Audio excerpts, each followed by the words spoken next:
When you're hit with a problem, it's easy to feel overwhelmed. Suddenly everything feels like it's falling apart, and you just want to give up. Anger and frustration can take over, causing you to withdraw or lose sight of what's really important. You find yourself disconnecting or looking for an escape. By practicing a set of proven techniques, you can build your problem-solving muscles and approach obstacles with a more relaxed mindset. These skills not only help you to resolve problems more quickly, but they also reduce stress and prevent anger from taking over. Number 1. Define the problem.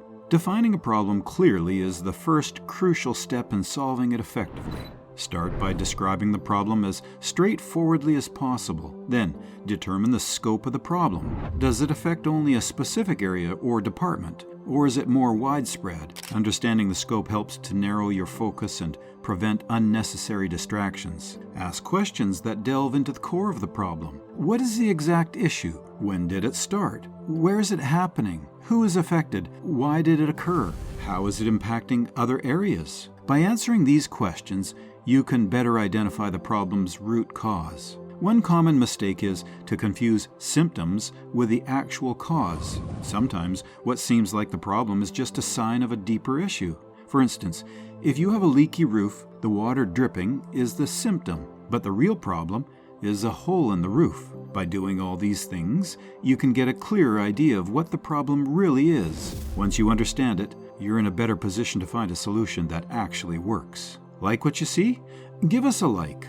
Number 2, break down the problem into manageable pieces. When you have a big problem, it can feel impossible to figure out where to start. It might seem complicated with lots of things happening all at once. To make it easier, you can break the problem into smaller pieces. This way, you can work on one piece at a time and not get too stressed. As you work through each smaller part, you might find connections that help you understand the bigger problem. By breaking the problem into smaller parts, you can focus better.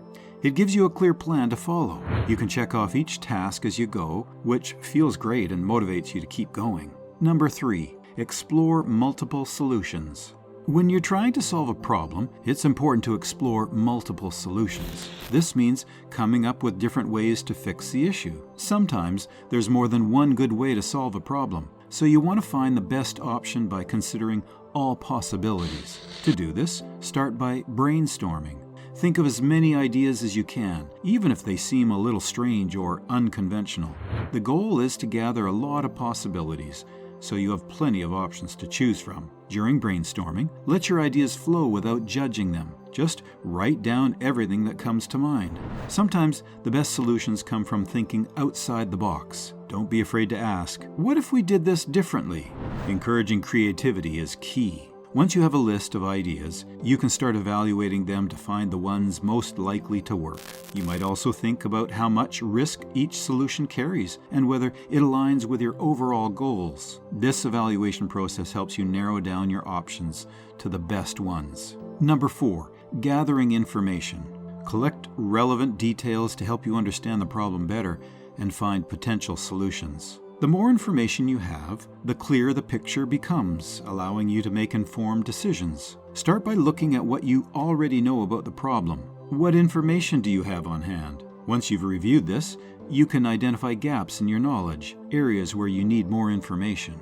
Next, consult experts. If there's someone with specialized knowledge about your problem, reaching out to them can be invaluable. Experts can offer insights that you might not find through general research, and they can guide you in the right direction. Number 5, take a break. Taking breaks and relaxing can help you solve problems. If you spend too much time focusing on a problem, your brain gets tired and it's harder to think clearly. But when you take a break, it gives your brain a chance to rest and recharge. This can lead to new ideas and better ways to solve the problem. To take a break, you can do something simple. Go for a walk or play a game you enjoy. Just stepping away from the problem for a little while can make a big difference. It lets your mind relax, which helps you see things in a new way. Sometimes the best ideas come when you're not even thinking about the problem. You might be doing something else, like taking a shower or washing the dishes, and then suddenly a great idea pops into your head. This happens because when you take a break, your brain is still working in the background, finding new solutions. When you return to the problem after a break, you might notice things you missed before. You might also have more energy and a better attitude, which helps you find the right solution. Share this with someone who could use these tips to tackle their own challenges more effectively. Number 6, stay flexible and adaptable. Flexibility means being willing to change direction if you find that your initial plan isn't working as expected, or if you come across new data that suggests a better path. Think of problem solving as a journey. You might have a map, but sometimes the road is blocked or there's a detour. If you're rigid and refuse to change course, you'll just get stuck. However, if you're flexible, you can take a different route and still reach your destination. Being adaptable starts with an open mind. When you're faced with a problem, it's normal to have a plan in place. But if you come across new information or if the situation changes, don't be afraid to rethink your strategy. This could mean trying a different solution, changing your timeline, or even reevaluating the problem itself. When you're adaptable, you're also better equipped to handle unexpected challenges. If something goes wrong or if there's a sudden change in circumstances, you can adjust quickly and keep moving forward. This mindset allows you to find creative solutions and avoid getting stuck in unproductive patterns. Number 7, develop critical thinking skills. Developing critical thinking skills helps you solve problems by questioning what you believe and looking closely at the facts. When you think critically, you understand the problem better and find smarter solutions. One important part of critical thinking is asking questions. Start by asking why and how to understand the problem's root cause. If a project is late, you might ask, why is it late and how can we fix it? These questions help you get to the bottom of the issue instead of just addressing the symptoms. Critical thinking also means examining the evidence. This involves looking at the information you have and seeing if it makes sense. Don't just accept things as true, double check them to be sure. This prevents you from making mistakes because of incomplete or wrong information. To build your critical thinking skills, ask, is this really true? And what proof do I have? When you question your assumptions, you often find new ideas and better solutions. Developing critical thinking takes time, but it's worth the effort. It allows you to make smarter decisions and avoid common mistakes. With these skills, you can approach problems with confidence and find solutions that really work.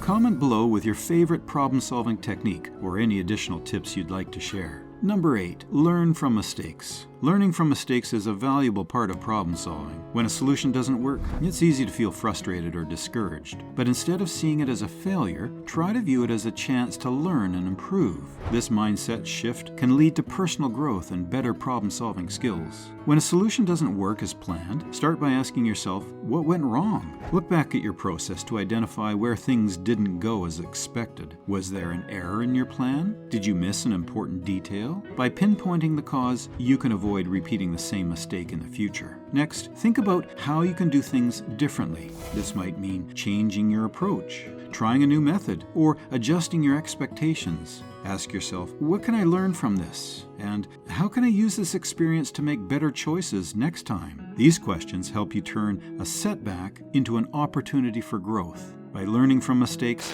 you build resilience and develop a strength to face challenges without giving up. Be kind to yourself. Mistakes are a natural part of learning and growing. Don't be too hard on yourself when things don't go as planned. Instead, focus on what you've gained from the experience and how it will help you in the future. Number 9, share your problems. If you're dealing with a problem, start by talking to someone you trust. Explain what's going on and ask them for their thoughts. They might have a different perspective or know something you don't. By discussing it together, you can come up with new ways to fix the problem. Talking with others is helpful because everyone has different skills. Sharing your problem with others also helps you see things you might have missed. When you're working alone, it's easy to overlook small details, but when you talk to others, they can point out things that you didn't notice. This can lead to better problem solving and fewer mistakes. Number 10, seek feedback. When you ask others for their thoughts on how you're solving a problem, you might get new ideas or notice things you didn't see before. Feedback helps you get better at finding solutions and can point out mistakes you might be making. Listen carefully. Sometimes the feedback might be hard to hear, especially if it points out something you did wrong. But remember that feedback is meant to help you get better, not to criticize you. Another good thing about asking for feedback is that it can confirm that you're on the right track. If other people agree with your approach, it can give you confidence to keep going. If they suggest changes, it gives you a chance to adjust before it's too late. Subscribe to stay updated with more useful guides, and don't forget to hit the bell icon so you never miss a new post.